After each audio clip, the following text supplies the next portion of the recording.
Hello friends, welcome to Ajit study centre. तो आज के इस वीडियो में हम लोग बायोडाटा बनाने के लिए सीखने वाले हैं। तो आप इस वीडियो को बिना स्किप किए पूरा अंत तक ध्यान से देखिए। तो चलिए शुरू करते हैं आज के इस वीडियो को। तो सबसे पहले हम लोग समझते हैं कि बायोडाटा क्या होता है। तो देखिए, बायो का मतलब होता है बायोग्राफिकल और डाटा का मतलब होता है डिटेल्स, यानी कि बायोग्राफिकल डिटेल्स।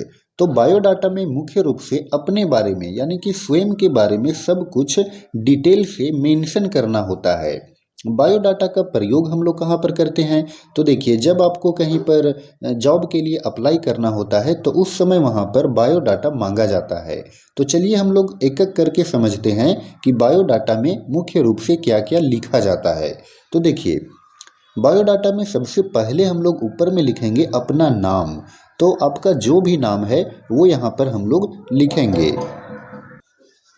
जैसे कि एग्जाम्पल के तौर पर हम समझते हैं, अगर किसी का नाम है पिंटू कुमार, तो यहाँ पर उसका नाम में हम लोग लिखेंगे पिंटू कुमार, PINTU, पिंटू और फिर कुमार।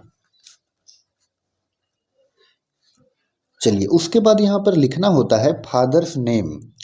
तो फादर्स नेम यानी कि पिताजी का नाम, तो उसके पिताजी का जो भी नाम हो वो यहाँ पर हम लोग लिखेंगे। जैसे कि पिताजी का नाम लिखते हैं रतन सिंह, तो यहाँ पर हम लोग लिख दिए पिंटू कुमार नाम हो गया और फादर्स नेम हो गया रतन सिंह। उसके बाद देखिए लिखना होता है मदर्स नेम। तो मदर्स नेम मान के चलिए कि मदर का नाम है अंजलि सिंह, तो यहाँ पर हम लोग लिख दिए अंजलि और फिर सिंह। चलिए, उसके बाद डेट ऑफ बर्थ यानी कि जन्म जो है वो किस दिन, किस तारीख और किस महीना और किस साल में हुआ था। तो डेट ऑफ बर्थ, तो यहाँ पर देखिए डेट ऑफ बर्थ जैसे कि लिखते हैं 2 मार्च 2001 ईस्वी।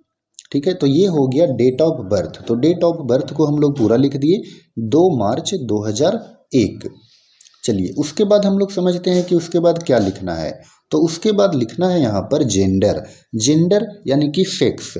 तो जेंडर मतलब कि लिंग क्या है। तो अगर मेल है तो मेल लिखेंगे और अगर फीमेल है तो फीमेल लिखेंगे। तो पिंटू कुमार यहाँ पर मेल है, ठीक है, यानी कि पुल्लिंग है, तो यहाँ पर लिख दिए मेल।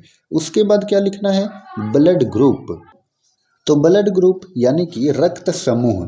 तो रक्त समूह यानी कि ब्लड ग्रुप जो भी हो, जैसे कि B+, तो यहाँ पर लिख दिए B पॉजिटिव, ठीक है, B पॉजिटिव। उसके बाद यहाँ पर है रिलीजन। रिलीजन का मतलब होता है धर्म। तो आप कौन से धर्म से बिलोंग करते हैं? अगर आप हिंदू धर्म से हैं तो हिंदू लिखेंगे, अगर आप मुस्लिम धर्म से हैं तो मुस्लिम, क्रिश्चियन है तो क्रिश्चियन यहाँ पर मेंशन करना है, ठीक है। तो यहाँ पर जो पिंटू कुमार के बारे में लिख रहे हैं ये हिंदू हैं, ठीक है, तो रिलीजन हो गया हिंदू। उसके बाद लिखना पड़ेगा मैरिटल स्टेटस। मैरिटल स्टेटस में क्या लिखेंगे कि अगर आपका शादी हो गया है तो यहाँ पर लिखेंगे मैरिड, और अगर शादी नहीं हुआ है तो लिखेंगे सिंगल, ठीक है। तो यहाँ पर हम लोग लिख देते हैं सिंगल। चलिए, उसके बाद लिखना है नेशनैलिटी, यानी कि आपकी राष्ट्रीयता क्या है। तो आपका जो राष्ट्रीयता है वो है इंडियन, यानी कि भारतीय हैं, तो यहाँ पर लिख दिए इंडियन, ठीक है। उसके बाद यहाँ पर लिखना है एड्रेस। आपका एड्रेस क्या है? तो एड्रेस यानी कि यहाँ पर क्या लिखेंगे? तो यहाँ पर मुख्य रूप से village, post, police station, district और पिन कोड भी लिखेंगे, ठीक है। चलिए, तो यहाँ पर हम लोग लिखते हैं विलेज, गांव का नाम। चलिए, गांव का नाम लिखते हैं केरेडारी। पोस्ट, पोस्ट भी हो जाएगा केरेडारी। पुलिस स्टेशन ये भी हो जाएगा केरेडारी। District, district Hazaribagh.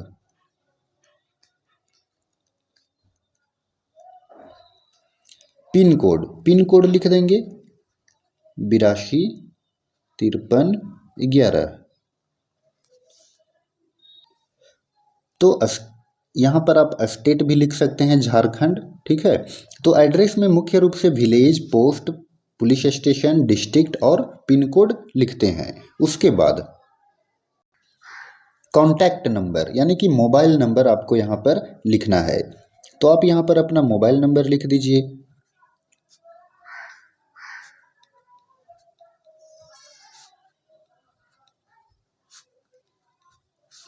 तो आप यहाँ पर अपना 10 अंकों का मोबाइल नंबर लिख दीजिए, ठीक है। उसके बाद आपको यहाँ पर लिखना पड़ेगा एकेडमिक क्वालिफिकेशन, यानी कि आप कितने पढ़े लिखे हैं, आपकी शिक्षा कहाँ तक हुई है। देखिए, तो यहाँ पर एग्जामिनेशन, बोर्ड, ईयर और यहाँ पर आपको लिखना पड़ेगा परसेंटेज और फिर डिवीजन। तो देखिए, एग्जामिनेशन यानी कि 10th बोर्ड यानी कि मैट्रिकुलेशन आपका कौन सा बोर्ड से था। तो मान के चलिए कि ये बोर्ड था हमारा झारखंड एकेडमिक काउंसिल यानी कि जैक से था, और ये कौन सा ईयर में पास किया गया। तो यहाँ पर ईयर में हम लोग लिखेंगे 2016, यानी कि मैट्रिक आप जब पास किए थे उस ईयर का नाम लिखना है, यानी कि कौन सा ईयर था। तो यहाँ पर ईयर था 2016, ठीक है। और इसमें से कितना परसेंटेज आया था, तो यहाँ पर परसेंटेज आया था 78% यानी 78%। तो परसेंटेज भी मेंशन करना है और आपको यहाँ पर डिवीजन भी लिखना है, फर्स्ट, सेकेंड या थर्ड क्या किए थे, शो, ठीक है। तो यहाँ पर फर्स्ट किए थे, चलो ठीक है। उसके बाद देखिए 12th यानी कि जिसको इंटरमीडिएट भी कहते हैं, तो ये भी हुआ था जैक से। तो यहाँ झारखंड एकेडमिक काउंसिल। तो ये कब हुआ था, तो ये हुआ था 2018 में। तो यहाँ पर लिख दिए 2018। उसके बाद फिर देखिए परसेंटेज कितना आया था वो आपको यहाँ पर लिखना है। तो परसेंटेज आया था 72%, ठीक है। और ये भी यहाँ पर हुआ था, डिवीजन हुआ था फर्स्ट, तो यहाँ पर फर्स्ट लिख दिए। चलिए, उसके बाद क्या है, उसके बाद आपका ग्रेजुएशन में कितना मार्क्स आया था, कब आप पास किए थे, ये सब मेंशन करना है। तो बीए यानी कि बैचलर ऑफ आर्ट्स, अगर आप साइंस किए हो तो यहाँ पर लिखिएगा बीएससी यानी बैचलर ऑफ साइंस, और अगर आप कॉमर्स के छात्र हों तो बीकॉम, ठीक है। तो ये कौन सा यूनिवर्सिटी से हुआ था, तो ये हुआ था VBU यानी कि विनोबा भावे यूनिवर्सिटी हजारीबाग से। तो ये कब हुआ था, कौन सा ईयर में आप ग्रेजुएट हुए थे, तो ग्रेजुएशन कंप्लीट हुआ था 2021 में। तो यहाँ पर लिख दिए 2021। कितना परसेंट आया था वो यहाँ पर लिखना है। चलिए, तो यहाँ पर परसेंटेज आया था 75% और इसमें भी हमारा फर्स्ट था, ठीक है। तो यहाँ पर फर्स्ट लिख दिया गया। चलिए, उसके बाद ये कंप्लीट हो जाने के बाद आपको यहाँ पर लिखना है एक्स्ट्रा क्वालिफिकेशन, यानी कि आपको ये जो एकेडमिक क्वालिफिकेशन है इसके अलावा अगर आपके पास कोई डिग्री है या तो अगर आप कोई शिक्षा ग्रहण किए हों तो इसके बारे में यहाँ पर मेंशन करना है एक्स्ट्रा क्वालिफिकेशन में। जैसे कि आप 2 साल का कंप्यूटर कोर्स किए हुए हों या तो बाद में जा कर के कुछ और किए हुए हों, तो आपको यहाँ पर एक्स्ट्रा क्वालिफिकेशन लिख लेना है, ठीक है। जैसे कि कंप्यूटर का कोर्स होता है बहुत सारा, उसमें से आप जो चीज़ भी किए हैं, जैसे कि मान के चलिए कि ADCA प्लस, तो यहाँ पर लिख दीजिए ADCA प्लस किया हुआ है, तो ADCA प्लस यहाँ पर अगर और भी कुछ किए हैं तो और भी मेंशन कर दीजिए कॉमा लगा करके, ठीक है। अगला आपको यहाँ पर लिखना पड़ेगा वर्क एक्सपीरियंस, यानी कि इससे पहले ये जो आप रिज्यूम यानी कि बायोडाटा जमा कर रहे हैं कोई कंपनी में या तो कोई ऑफिस में, तो इसके पहले आप कहीं पर वर्क किए हैं या नहीं किए हैं, ठीक है। तो वर्क एक्सपीरियंस यानी कि काम का आपको अनुभव है या नहीं। तो अगर आप कहीं पर इसके पहले काम किए हैं तो आप यहाँ पर मेंशन कर दीजिए कि 2 ईयर्स हम पहले काम किए थे, जहाँ किए थे कंपनी का नाम लिख देना है। चलिए, तो यहाँ पर आप लिख दीजिए 2 ईयर्स आइट, जहाँ पर भी XYZ कर देते हैं, जहाँ पर भी आप काम किए थे वो आप लिख दीजिए, ठीक है। उसके बाद देखिए आपको लिखना है हॉबी। तो हॉबी में क्या लिखना है कि जो आपको पसंद हो, आप खाली टाइम में क्या करना पसंद करते हैं वो यहाँ पर लिखना है। जैसे कि किसी को प्लेइंग होता है, playing cricket, playing badminton, playing football, या तो किसी को रीडिंग नॉवेल होता है, तो यहाँ पर आप अपना हॉबीज को लिख देना है, ठीक है। तो जैसे कि लिख देते हैं रीडिंग एंड ड्राइंग लिख देते हैं, ठीक है।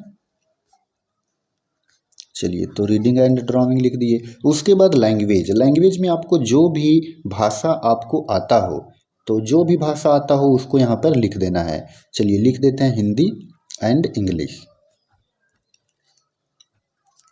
उसके बाद यहाँ पर क्या होगा, डेट, यानी कि जिस दिन आप ये बायोडाटा को जमा कर रहे हो कोई ऑफिस में या तो कोई कहीं पर भी कोई भी कंपनी में, तो उस दिन का डेट होगा और यहाँ पर सिग्नेचर ऊपर में यहाँ पर हो जाएगा आपका सिग्नेचर। ठीक है, तो इस तरह से हम बायोडाटा को बनाते हैं। तो एक बार आप अच्छे से ध्यान से देख लीजिए कि बायोडाटा को किस तरह से बनाया जाता है।